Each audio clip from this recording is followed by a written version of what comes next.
Okay.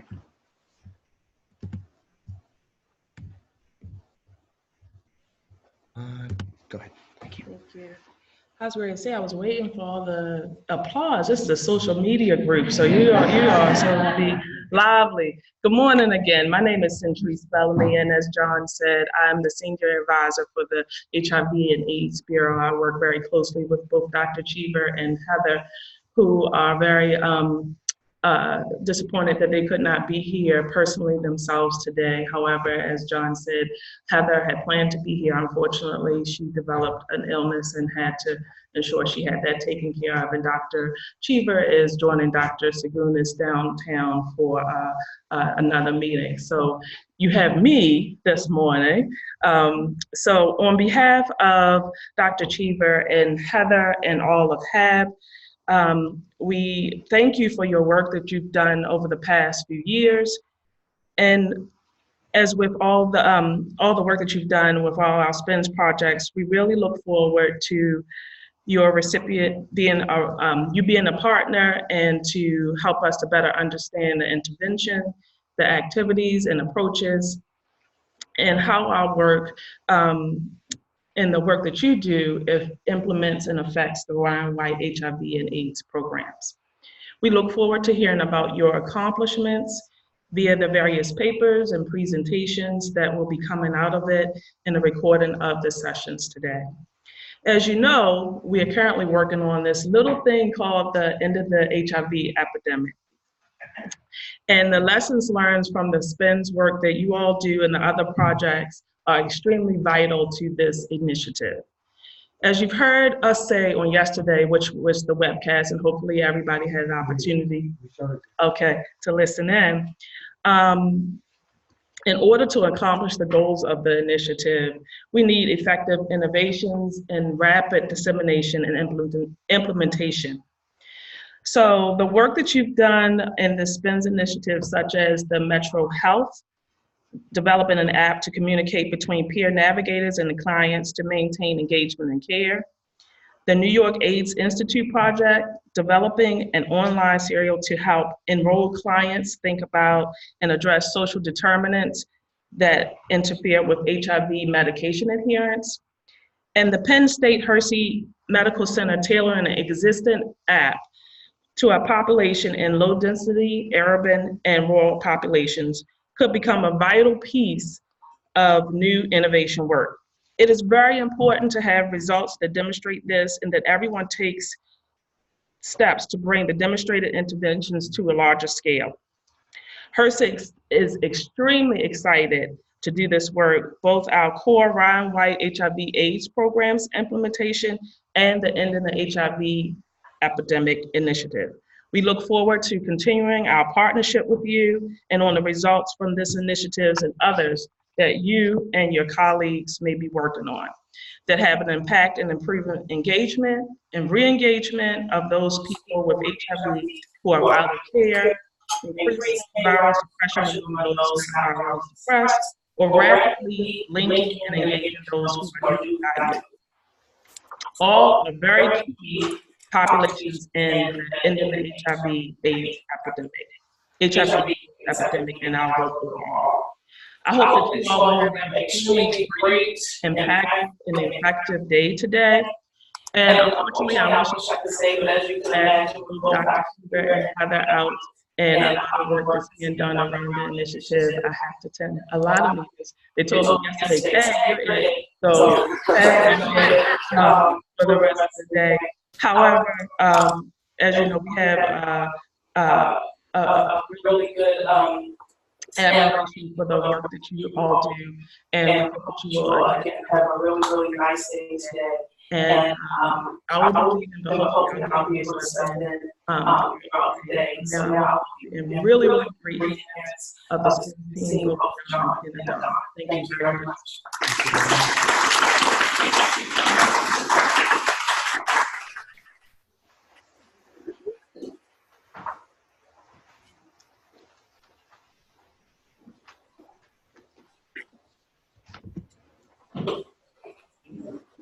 Good morning, everybody. to have you here during the second day of the meeting. Yesterday was a day of an internal meeting where we met and we planned a meeting of what we were presented today. He was camaraderie, so it went very well. I want to thank you, Chris, for coming here and on behalf of our HRSA, our association, Dr. Laura Cheever, and our associate administrator, Edgar Hall, who is the associate administrator.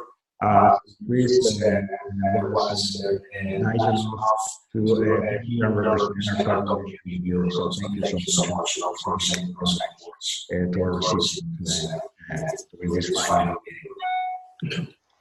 So, I want to be clear again and basically say that it's hard to realize that this is the final meeting. Time flies very quickly, and it just seems that as it was yesterday, that the theme of associates back in 2014, actually, the fall of 2014, we were at full swing trying to write this important novel. And I want to acknowledge the team of speakers as part of that endeavor. Melinda Tinsley, not here yet, but she will be here soon. Chao, as well as Jessica Xavier, who is no longer with us, and Natalie Simon.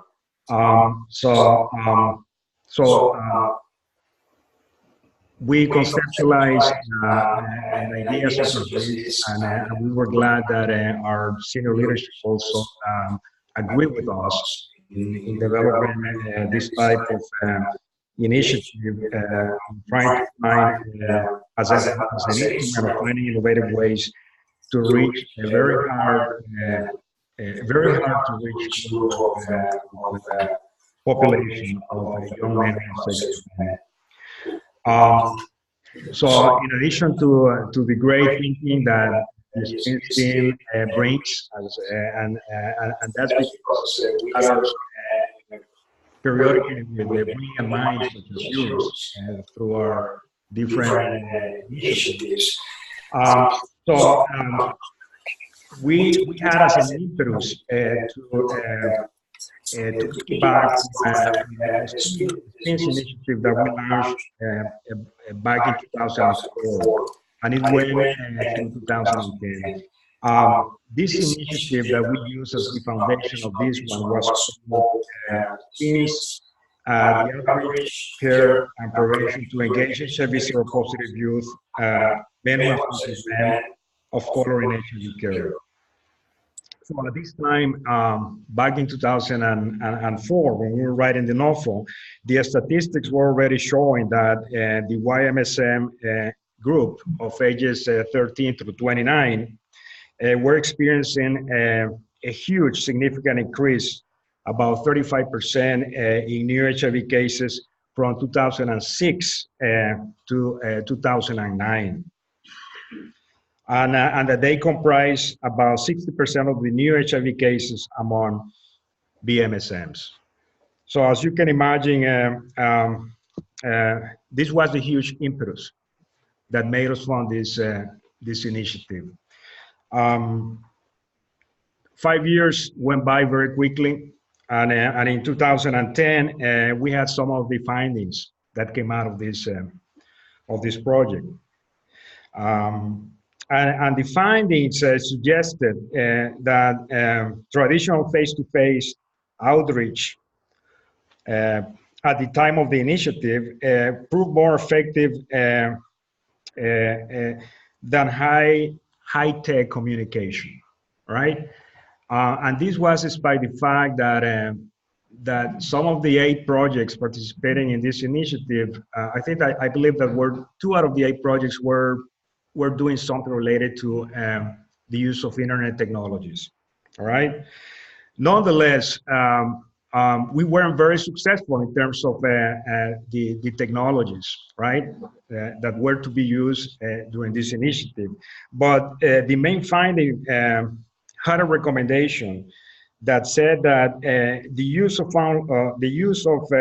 online outreach strategies using newer, easier to use social networks such as Facebook, Tumblr, et cetera, Twitter, and affordable texting, the use of smartphone technologies and mobile phone was the way to go in the future. So every time an initiative ends, we get a set of recommendations. And by no means, it said to us, in outreaching this young cohort of high-risk populations, technology doesn't work.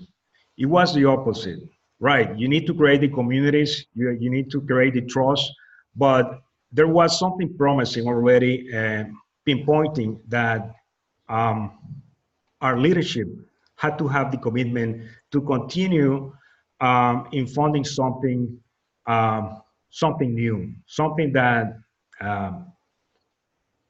that could be appropriate at another time. So the time came in 2015, right? 4 years later, we launched this SPINS initiative to support organizations that would implement, evaluate, and disseminate innovative models for identifying, linking, and retaining in care and treatment HIV positive individuals who were underserved, hard to reach young people and young adults in HIV primary care through the use of social media platforms. So you sitting here today are these 10 organizations that propose a series of interventions based on social media technologies, such as internet, mobile-based applications, to improve outcomes along the HIV care continuum. So I want to acknowledge the success. The reason why we're meeting here today is basically to show the success of your hard work that you have conducted during the past 4 years. Things changed a little bit from back in 2004 when we started this initiative in 2015 and where we are today in 2019. And I want to read a little bit of, some statistics, that were captured through an article that just came out in May of 2019 by the Pew Research Center. And basically said that as the share of Americans who say that they own a smartphone, the share of Americans who say that they own a smartphone has increased dramatically over the past decade, from 35% in 2011 to 81% in 2019. All right. So it also says that 19% of Americans named their smartphone as their primary device for going online. And some statistics that I found very interesting were when you break down Americans of all ages, likely to say that they mostly go online using their smartphone. Well, listen to these statistics, For the ages of 18 to 29, back in 2013, 41% said that they were using their devices to go online, 41%. And in 2019, this has increased to 59%. All right, and that's the age group that you guys are targeting under this initiative, the 18 to 29, and some of the 30 to 34. That group had a usage of 24% in 13 to 47% in 2019. Now, when you look at the Fred Flintstones, like you mentioned to Harold yesterday, John, you know, I mean, I think that I'm one of those dinosaurs here. You know, I've been working on HIV/AIDS since 1995. You know, but I want to say that those that are 50 to 64 years of age, we had a 6% going online, right? 6% in 2013, you know, versus 27% in 2019. So you can see the huge discrepancy that exists between the ages, you know, the young people versus the 50 plus, like me, for example. All right. So so I want to say that we're living in exponential times. I think that the proliferation of technology is increasing in exponential bounds. And what we're seeing today doesn't even compare to where we were in 2014 and when we were where we were in 2007, 2003, et cetera, et cetera.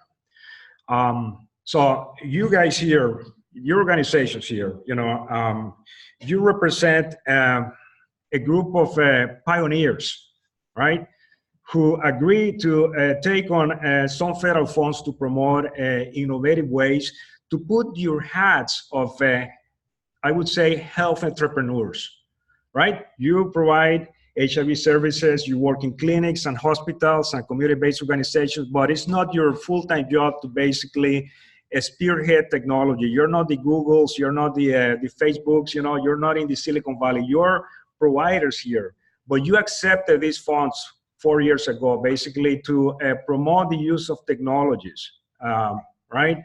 To create a vehicle to reach a very hard a cohort of people living with HIV and AIDS that we have not been successful in reaching in the past, right?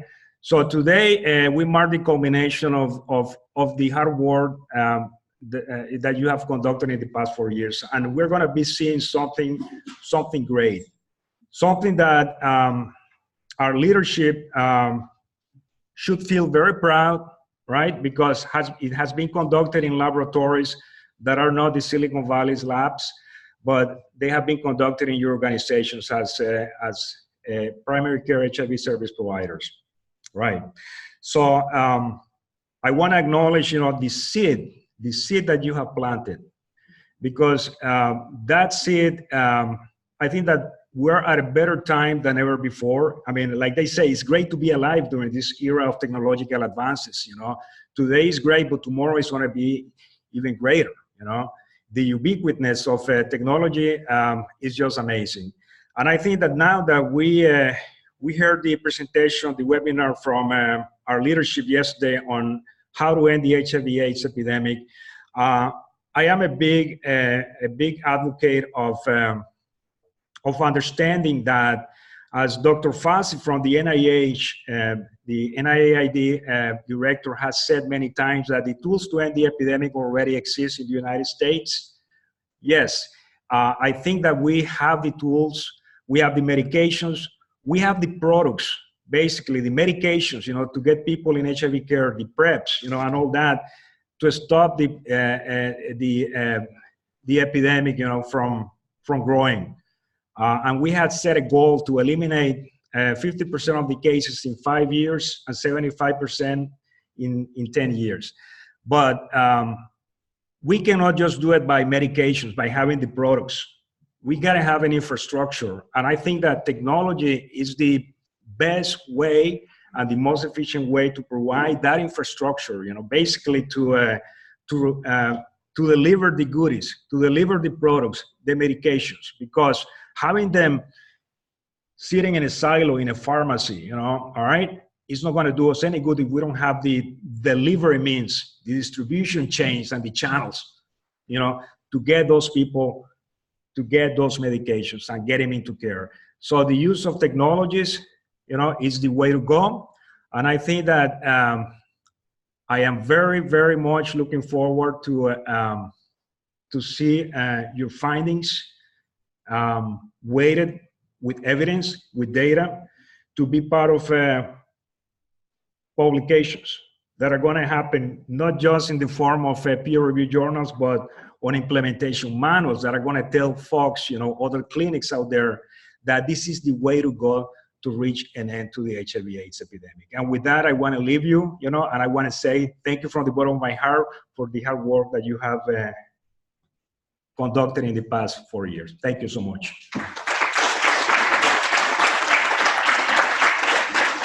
Thank you very much, Adon. I also want to again acknowledge and welcome anybody who may be joining us online, our federal colleagues and other stakeholders. We are recording these sessions today, and we'll be doing a little bit of editing, and eventually they'll be ending up on the Target HIV site probably in a couple of weeks or so. So if you have colleagues who are unable to participate either virtually or in person today, or if you want to go back and look at something later, refer folks, that's where you can find it. Okay, since the clock is ticking, I want to bring up our next presenters, Dr. Ron Brooks, who is the principal investigator on this initiative for our Evaluation and Technical Assistance Center. He's an assistant professor in family medicine at the UCLA School of Medicine, and the ETAC itself operates out of the School of Family Medicine at UCLA. And Omar Nieto, who is the project director, they will be coming up and sharing the qualitative findings from this particular initiative. So Ron and Omar, come on up.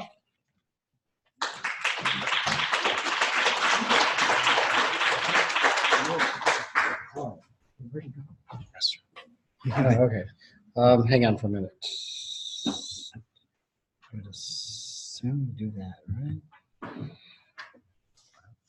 Okay.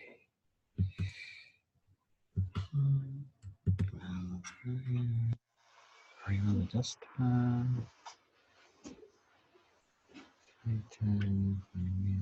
Want update presentation.